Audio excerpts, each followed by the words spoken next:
Da da da da. What's my good cheer? Welcome, everybody. Let's give YouTube a couple of minutes to get those notifications out. In the meantime, if you've never popped into one of my lives before, hi, I'm Cindy. I explore the inside and the outside, and I have that privilege of having this platform here on YouTube. I am coming up on my 10th year, and in those 10 years, there have been so many different stages in my life, different pivots that I've had to make in my life in order to make a little bit of headway in some of that. It wasn't slacking off, but it was just not having the answers in the moment. Maybe it was just not having that dream, that desire, or even knowing that I could have dreams and desires. And in those lessons, conversations, adventures, experiences in my life, that somehow through those serendipities, those things that were kind of out of place, that didn't make sense or made totally sense to me, but didn't really make sense to other people. And in their experience, their interactions with me, their surprises in some of the conversations, the intent in listening to some of my ideas, right? That sometimes they would amuse me, sometimes they would be spellbound, sometimes they would be absolutely mesmerized. But it was in that reaction, right? And that's my hypervigilance, and that is part of me reading the energy around me. And it's something that I do instinctively without knowing.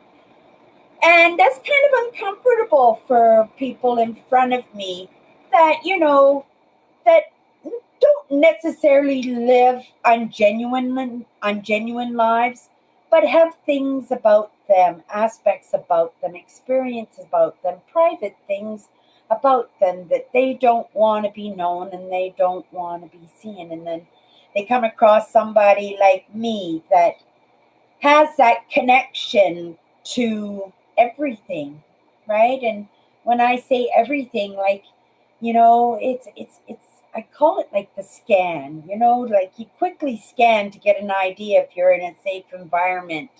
But then you're doing other scans at the same time when you're feeling out people's personalities, their intents, their perspectives, just in small conversation, just in the experience that you found yourself in the moment. And sometimes that's recognized, right? I don't even recognize it when I'm doing it.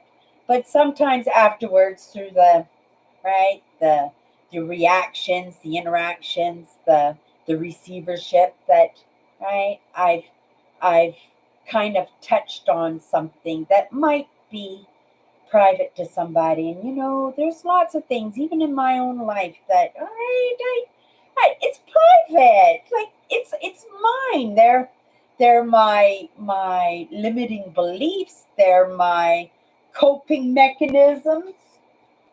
Where are you? I'm gonna use this forever in my lessons. I'm so happy I came across it, and it's like a plastic Christmas ornament, but it's a pink ice donuts with sprinkles. And I always use that analogy because we always find those safe places, places that won't reject us. And right, food has never rejected me. Food has always comforted me in the hard times. It's comforted me in the boring times. It's comforted me in that release of the moment that I've just come out of. It's all about calming our systems, and each one of us gets to choose how we calm our systems. Now, I wanted to tell a story. I don't know if I have enough time to do it, but I'm going to give it my best shot because it was full of serendipities in my life, in a life that I wasn't woke to any of these ideas. And yet I had people in my life who I guess were, right, they were curious, let's say curious. And this story is about a school project that I was given in high school. And remember, the lesson in this are the serendipities, the things that come across our paths that we, if we're paying attention, right? If we're searching out through our desires and our wants, right? Those curious things about ourselves and the curious things about the outside world that catch our attention, that sometimes you can catch a message. But in this lesson, because I do believe I was probably around 16 or 17 years old when this experience happened to me, and I took in the lesson, I was totally absorbed by it, but I didn't read anything into it at all. And when I say sometimes it's important for us to go back to our past to reveal some of the answers in our present and give us better direction about our future. This was an experience, these were serendipities that I 100% missed in the moment. But going back into that experience of that 16-year-old, right? Obese. I was hitting 200 pounds. I was rejected and dejected within my own family. I come from a life of scapegoat.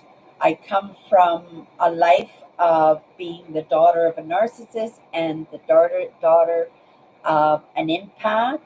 Both of them, right, woke to their own ideas and gave the respect to each other that they could respect each other's ideas. And my mother was a Christian of no particular denomination, and my father was extremely spiritual. Because of my codependency and because of the experiences that I was having with my mother, the narcissist, right? That I became very attached to my father, and being attached to my father and being hyper vigilant, right? That connecting to those private things, even back then, totally unaware of what I was doing, but recognized it was my safe place. It was a place that I could feel loved. It was a place I could feel that I had something to say, and I could have something to say with my father because we had very many deep conversations. I wish, right, that we had had some of those conversations that I'm capable of having right now in respect to where he was at in his life, but that wasn't the case. I missed a lot. I missed a lot, right? But there was this school project, and I didn't go to school very much. By that time, I was skipping out probably half of my classes. Most of them were the classes I wasn't connecting with. And even within my love for history, it was the beating down and it was the no's and it's you're not good enough. And what are you thinking?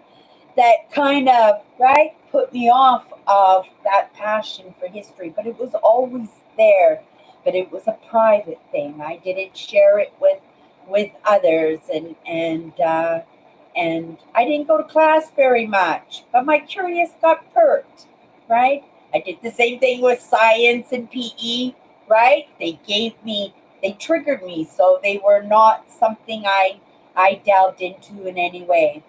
I was in class, my teacher, regular teacher, right? They didn't probably rub too well back and forth mutually because we weren't connecting, but we had a teacher come in. Hello, Andrew. We had a substitute teacher come into the class, and he didn't know what to do, but he gave us a social studies project. I remember it was social studies class, and I don't remember this teacher's name or anything, but he asked the class that it was going to be a half field trip, half research and putting together papers as a research aspect of it, and this was going to be something that we were going to do partly by our own choice. And that project was to pick a building, any building we wanted. There was no instruction other than pick any building in this city. And at that time I lived in Vancouver. Pick any building, and I want you to do a project on that building. I want you to stand up in front of the class, and I want you to present what you learned about the building, and I want you to hand in your notes. That's all the information we got. Right? I was never in class, but there were a couple of things about this project that suited me. Number one, I was an explorer. I love to be out and about and experiencing new things.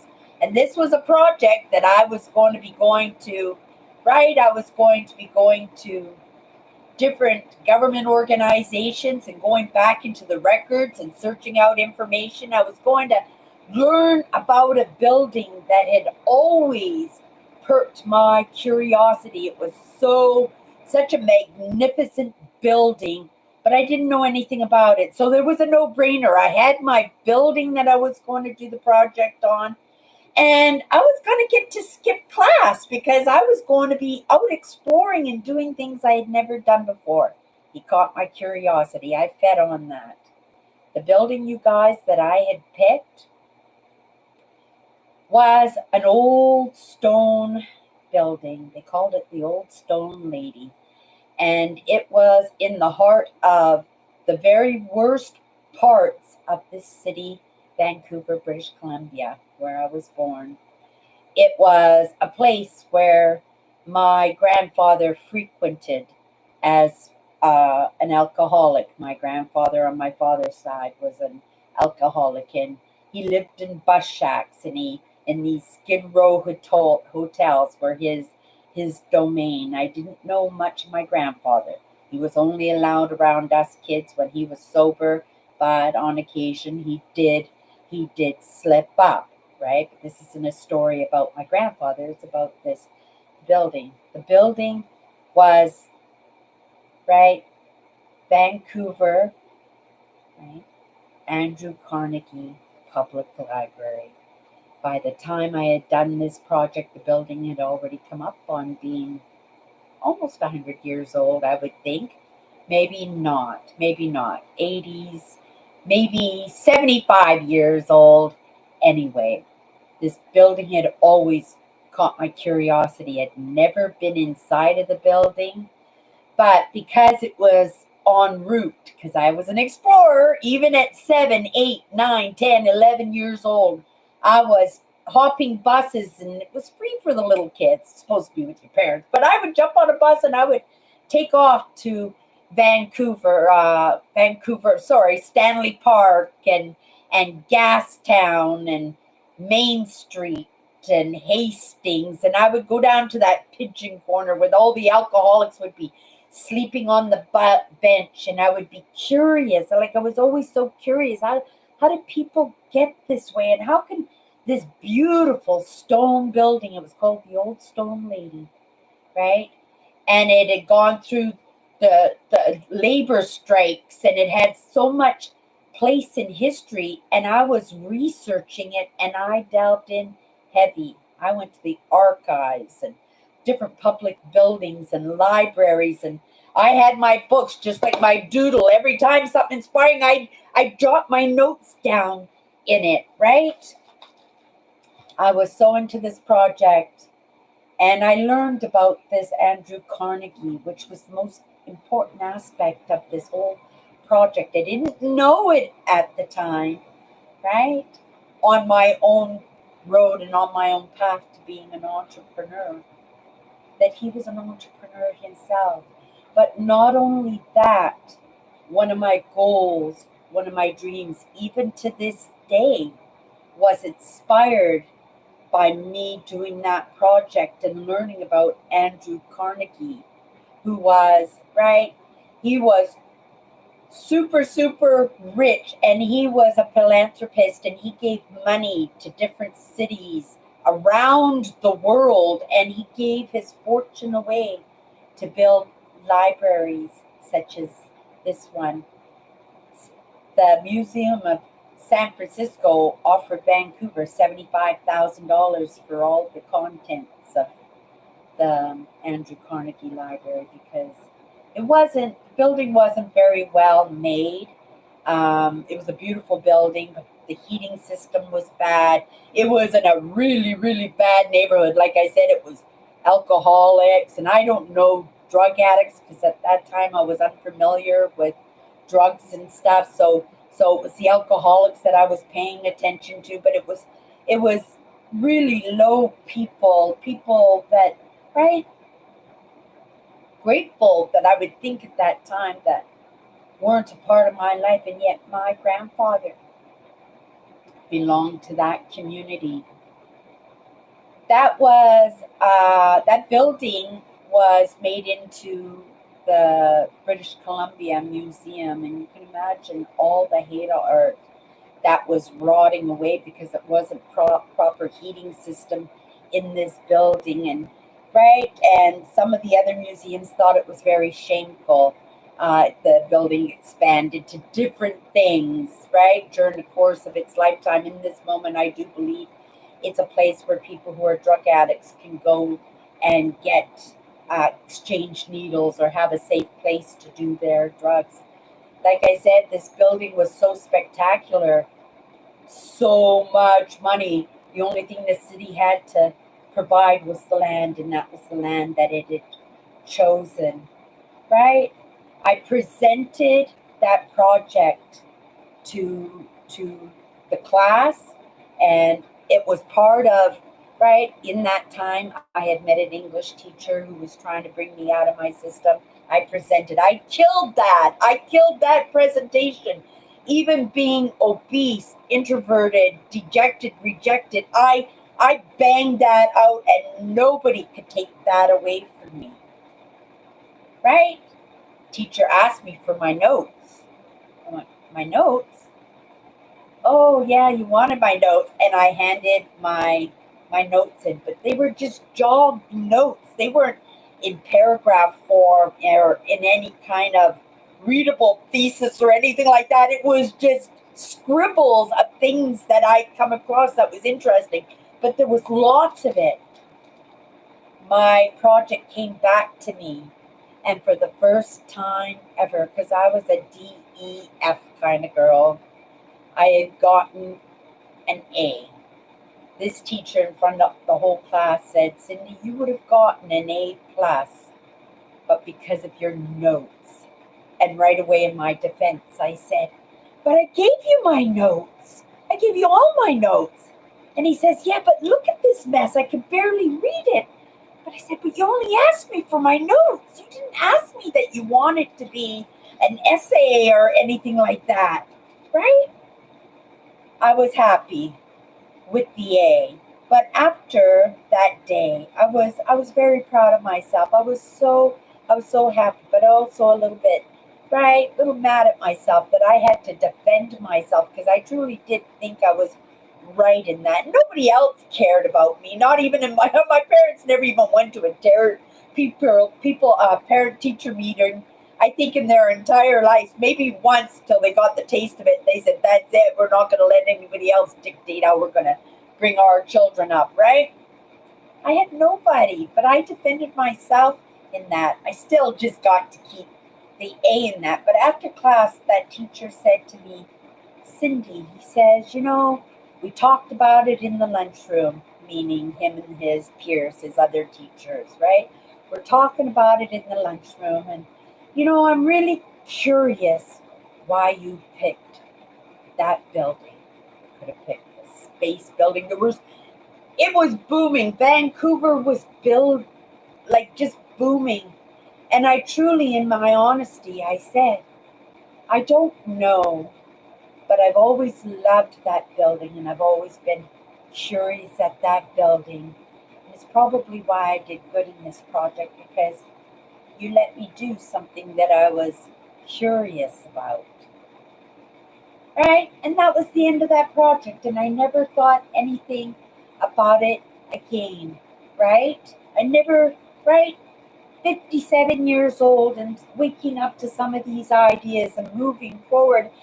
And that was my first serendipities. Those were the first clues in my life that I recognize in this moment. And if I go back, and I may, and I probably will go back even further and see equally those serendipities and where I was supposed to be moving in my life. But at 16 years old, I would have to say that was a pretty good clue that I should have moved in entrepreneurship, that I should have moved, right, towards what I was curious about, right? What caught my attention, what I obsessed about, what made me feel good, right? And in that realization of that project, realize my own goal and my own dream of one day becoming a philanthropist, even to this day. It's part of my dreams, it's part of my goals. And I look at my life in this moment, right? I give back in the little drummer girl ways that I know how. I give back. But I was meant for more. I was meant to be a philanthropist, to give like Andrew Carnegie. Was that a missed potential? It's possible, right? But I'm following that path anyway. I'm picking up those breadcrumbs. Hopefully, it doesn't lead me to Hansel and Gretel's witch cottage, that it leads me to something amazing, because I'm following that. I've had too many serendipities like that, those strong ones, those ones that, right, that move us forward if we can recognize them, if we can catch them, if we can sit ourselves still and take in a lesson, if we can go inside and do a little bit of reflection. Okay, before I run off quickly, here in the U.S., many libraries have Carnegie libraries that Andrew Carnegie funded. My town of Bloomfield, where I grew up, had one of those libraries. Oops, my towns have been Carnegie libraries. That's wonderful, Cindy, how a school project had such a great influence on your life.